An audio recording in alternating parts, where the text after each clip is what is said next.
కూడా తీసుకొని ఏం చేశారంటే మా దగ్గర సానుభూతిగా మా దగ్గర తీసుకొని వివరా ఇంటి గురించి తీసుకున్నవి మాకైతే రాలేదు. అవి ఏం జరిగాయి మాకు పాపం తెలీదు. అది వస్తే మేము ఇక్కడ ఎందుకు సార్ ఈరోజు మీరు ఇక్కడ ఉండవలసింది, మేము ఇక్కడ ఉండవలసి, ఈ రోడ్డు పోయేది మేము పడవలసిన పని మాకేంటి సార్?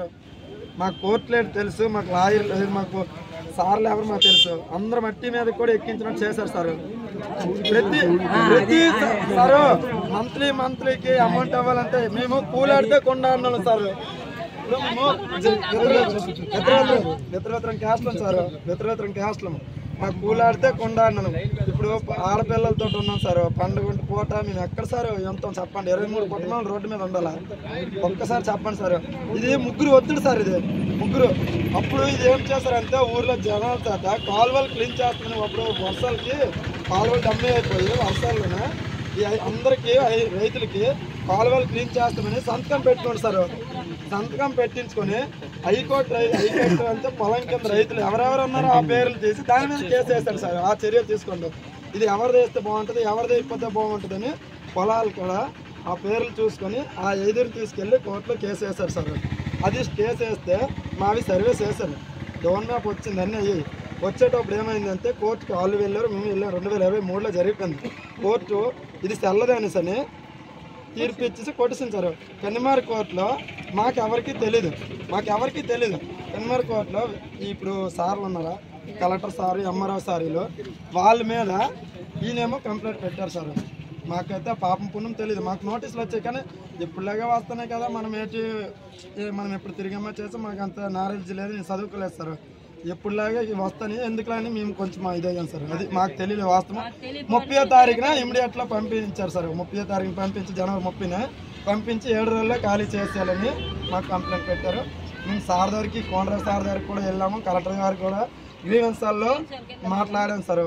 ఎంఆర్ఓ సార్ దగ్గర కూడా వెళ్ళాం. సార్ మాకు ఏం ఆదాయం లేదు, కూలాడితే కొండ అన్నాను. మీరు మాకు ఎక్కడో స్థలమో చూపించి మాకు తీసేయండి సార్ అని మేము అన్నాము. అంతే సార్, మేము ఇంకేమీ అనలేదు. అది మేము వెళ్ళిపోతాం సార్. మాకు ఎక్కడో దగ్గర ఇప్పుడంటే మాకు ఒక 10 రోజులైనా టైం ఇవ్వాలి సార్. ఇప్పుడు ఇల్లులు కూడా సార్.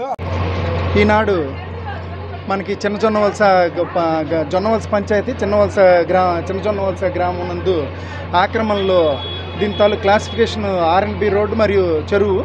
అయితే దీని మీద 2023లోనే ఈ గ్రామస్తుడే కేసు వేయడం వలన గౌరవ కోర్టు వారు కూడా ఇవన్నీ కూడా నోటీసులు అన్నీ కూడా ఇచ్చేసి ఎవిక్షన్ ప్రాసెస్ అంటే యాజ్ పర్ రూల్ ప్రకారం మీరు ప్రాసెస్ చేయండి అని చెప్పేసి 2023 ఆగస్టులోనే గౌరవ కోర్టు వారు ఆదేశాలు జారీ చేసి ఉన్నారు. అయితే అందులో భాగంగా ఈ ఎంక్రోచర్స్ అందరూ కూడా మళ్ళీ కూడా దానికి ఎగ్నెస్ట్గా కూడా కోర్టులో కేసు వేయడం జరిగింది.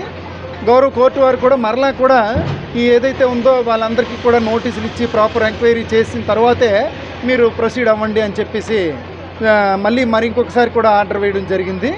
అందులో భాగంగానే అవి ఇంప్లిమెంట్ చేయలేదని ఈ గ్రామస్తుడే కొంతమంది కంటెంప్ట్ ఆఫ్ కోర్టు కింద కూడా గౌరవ కోర్టు వారి ఎదుట వ్యాజ్యం కూడా దాఖలు చేశారు. అందులో భాగంగానే మనం ఈరోజు ఇక్కడ ఉన్నటువంటి ఏదైతే మన రెవెన్యూ రికార్డుల ప్రకారము R&B రోడ్డు మరియు ఇది క్లాసిఫికేషన్ ఏంటంటే చెరువు, మనం గౌరవ కోర్టు వారి ఆదేశాల ప్రకారం చెరువులో కానీ ఎటువంటి R&B రోడ్డు కూడా ఎటువంటి కన్స్ట్రక్షన్స్ చేయకూడదు. ఈ చిన్న పురిపాకులు అన్నీ కూడా వీళ్ళు పెట్టుకుని ఉన్నారు. ఒకవేళ నిజంగా కానీ వీళ్ళు ఎలిజిబుల్ అయితే వీళ్ళందరికీ కూడా ఇప్పుడు వీళ్ళ సమక్షంలోనే చూపించడం జరిగింది సైట్లు కూడా. వాళ్ళు కూడా సంతృప్తి వ్యక్తం చేశారు. అయితే మరి కొంత టైం అడుగుతున్నారు. మనం టైం కూడా చాలా రోజులు ఇచ్చాము. ఇంకా టైం అడుగుతుందంటే మనం కోర్టు వారికి కూడా ఆన్సర్ చెప్పాలి. కాబట్టి ఈరోజు ఎవిక్షన్ ప్రాసెస్ మన R&B పంచాయతీ మరియు పోలీసు వారి ద్వారా మనం చేయిస్తున్నాము. కాబట్టి గౌరవ కోర్టు వారి ఆదేశాలు మనం తప్పకుండా పాటించాలి. గౌరవ కలెక్టర్ గారి యొక్క ఆదేశాలు కూడా ఇందులో జారీ చేసి ఉన్నారు. మరి RDO గారి నోటీసులన్నీ కలెక్టర్ గారు, జాయింట్ కలెక్టర్ గారి నోటీసులో కూడా ఇది మనం పెట్టిన తర్వాత మనం వారి యొక్క ఆదేశాల ప్రాప్తికి గౌరవ కోర్టు వారి ఉత్తర్వుల ప్రాప్తికి అయితే మనం చేసి ఉన్నాము.